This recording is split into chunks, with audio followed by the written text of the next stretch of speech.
I'm here with my friend Barb today, and we're just going to talk about some of the things Barb's been experiencing with God lately in her life. Really, some real inspiring stories. Barb, you're someone who recently you've come to experience God in, I'd say, a new way, like a totally new way. And like I've known you for a little bit, lost track with you for a little while, but I would say that you were always someone who had like a spiritual bent, what people would call like a spiritual bent. But you were sharing with me some things that, even though you were that way in the past, these days it's a whole new thing because of some things you've experienced. And really that's just what I wanted to talk to you about, who God has been for you recently and how that's different from what it was before for you. So I want to talk first about who were you growing up and then into your teenage years, and who did God seem to be to you during that time? Well, as you know, I grew up in South America, and I grew up in a very liberal Catholic family raised by hippie parents. And in Brazil, there's no separation between Christianity and Catholicism. Catholicism is Christianity, and there's also a lot of Afro rituals and spiritism. That kind of thing is always meshed in your Catholicism in Brazil. So I grew up around that, but I always had a sense that there was something more than our physical world. I did believe in a creator God, but I believe that he created us and kind of just left. So I guess you could say I was a deist, Like a in a way. Yep. Yeah. So God was real, like you believed in him intellectually, but not really part of life. Yeah. Right. Yeah. So Not at all. as you moved out of your youth into your teenage years, what was that time, even in the later teenage years, like what was that time like for you, and was God part of that, or was he just like not even around? I grew up very confused in life because I moved to America when I was 6, and nobody told me that my life was going to be changed.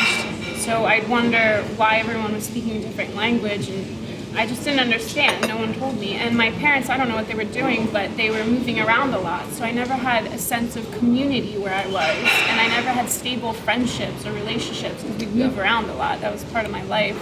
So you were moving around. Did that settle down through your teenage years, or did that continue all the way up through, like as you were growing up? My parents and I got separated, and I had a very hard time coping with that. And throughout the years, I started getting into a lot of drugs and messing around with guys and getting in trouble with the law too. That was just a part of who I was. I believe there's 4 fundamental questions that we as human beings seek in life, and that's the question of origin, morality, purpose, and destiny. And I always thought that in my life. Like, so you were thinking about those things even as you were like a kid? Oh yeah. Now, what did you think? Like, how did you come up with answers? Throughout my years, I learned to be an escapist and an experimentalist, which meant that led me to traveling. And so I went back to Brazil after high school because I had no clue what I wanted to do. I didn't believe in college. And so with that, I started traveling and backpacking. And I was meeting a community that thought outside of the box, and they had different spiritual views and different beliefs and different faiths. And although I don't agree with it now philosophically, I knew it's what I needed. I needed at that time, and expanded kind of my knowledge that there might be something out there outside of me. So with that, one of my best friends was a Hare Krishna devotee. It's a Hindu religion, and she'd invite me to go to the temple, and I never wanted to go. I never interested me, never settled down in my soul. But she asked me one of like a turning point question in my life when I was at the apartment, and she looked at me. She had her like bindi dot on her forehead, and she was ready to go to the temple. She looked at me and she said, "Barbara, when are you going to do something about your spiritual life?" I'm doing something about it. And I just remember just looking away, and just bitterness in my soul, and just that, she found something. Why can't I find something? I was also messing around with a lot of psychedelics, and that became my God too. And everything I did was based out of those trips, and I'd always contemplate and find meaning or false sense of meaning and false passion in psychedelics. How old were you when she asked you that question? Where are we in your life at this point? I was 19. You were 19. Yeah, So you're backpacking around Brazil. Yeah. You get asked that question. You get bitter. Did you have a response to that question? What did you do? No, I didn't have a response at all. It was more, I had an internal response. It kind of pushed me more to like, hey, if my Hindu friend is asking me about spirituality and I know that I believe in a God, why can't I find out where is this God and what does he mean to me? And so with that, I actually went to her temple. I was very intrigued with the rituals. It was very outwardly. It was never all the preaching. It was never touched me. Never got down to the core. And in the mountains, actually, there was a community of Rastafarian, and I wanted to be a Rastafarian so bad. I've never met a community of people that loved so much as these people did. And then there was a time I was actually getting into Buddhism, and the sutras and the mantras and the meditation and practicing silence, I thought would rid me of my selfishness. And at this point, traveling and meeting new people, I thought that some kind of spirituality would lead me to God. I didn't know which one. And that was a crucial question in my life. So I was seeking, dabbling around in different faiths. And the godlessness of Buddhism never really, like I said, settled down in my soul. There was no comfort in me. They didn't answer the destiny question that I was seeking. Yeah. Okay. So Buddhism, Hinduism, Yeah. Rastafarian, like a real community of Rastafarians. Yeah. At some point, you begin to turn in another direction. What was that moment like? What began to happen that began to turn you in the direction that led you to where you are today? So I came back to America, and I was 21, and I was still that bitter, selfish being, and I just wanted to change so bad, and all these faiths just didn't help me. There was no reason to change during these faiths. And my mom's Christian church in New Jersey was having a baptism, and that's when I was like, you know what, I'm gonna try it. And I remember that in Sunday school that John the Baptist said that Jesus would baptize people with fire, spirit, and life. And he would give them a new nature. And I can't deny for one fact that I didn't want to be somebody else.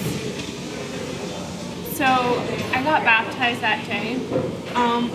What I didn't know or articulate then was that I was actually giving Christ my life. And I remember verbatim my internal thoughts before and while I was getting dunked. Sorry if I cry.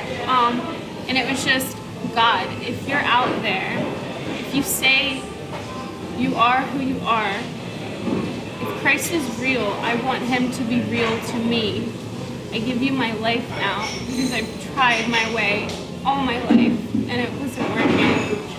So now I accept whatever comes with giving you my life. Jesus, I'm yours.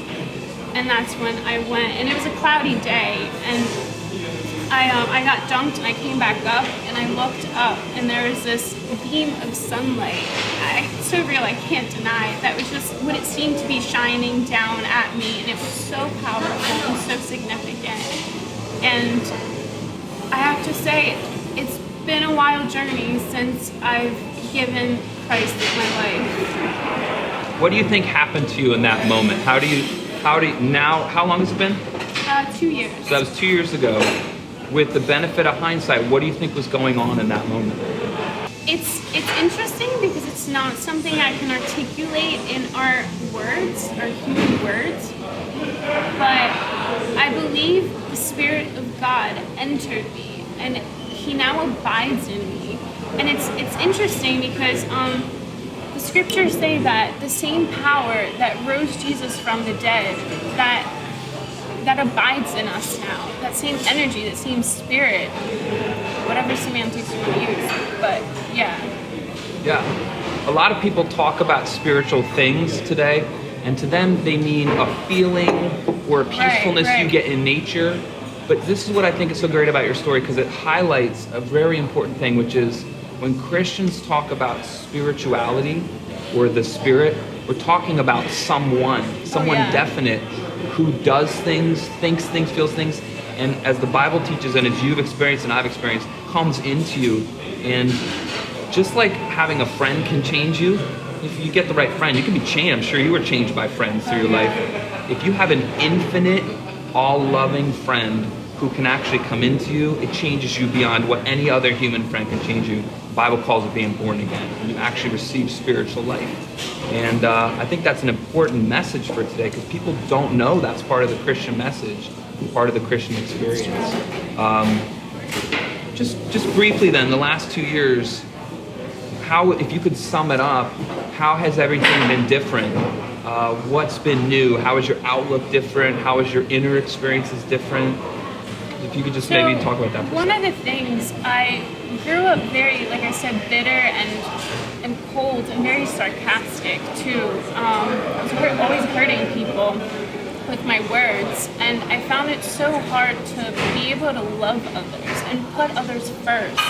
And with all my spiritual dabbling, I never found reason to love others with the spiritual faiths that I was in. But ever since I accepted Christ, there's just been an easiness and a gentleness towards others that I've never encountered in other faiths. And another thing that's crucial too is studying and learning who the person of Jesus was, and just how you fall in love with him. And when you're in love with someone that cares about you so much, you give that love to others. It literally overflows when you're just so full of that love. And that's something that it's new every day, really, when you cultivate that love with him. Yeah. Yep. Amen. If you met someone who today was where you were 4 years ago, and they asked you, they said to you, I like what you're saying, like, what should I do? I would say don't stop searching. It's so crucial. If you're genuinely open to spirituality, to truth, most importantly, and seek it through spirituality, I really believe the Spirit of God surfaces in truth, you know, and not just spiritually, but logically. Yep. If they knew they wanted to go in the direction of Jesus, what should someone do? If they begin to narrow their choices down like you had, you know, you searched literally through lots of spiritual worlds, but there was a moment when you said, I'm going to go the Jesus route. Now, you had a way to go because you had a mom, you knew of a baptism. If someone didn't have those things in their life, didn't have a mother connected to Christianity, didn't know about a church's baptism or anything, what do you think you'd tell them to do? I mean, I would just encourage to really study and seek who Christ is and why is he different than all other gods, you know? Yep. Like, what is the uniqueness of Christ in every worldview? And he gives us that destiny and purpose that I was talking about. Awesome.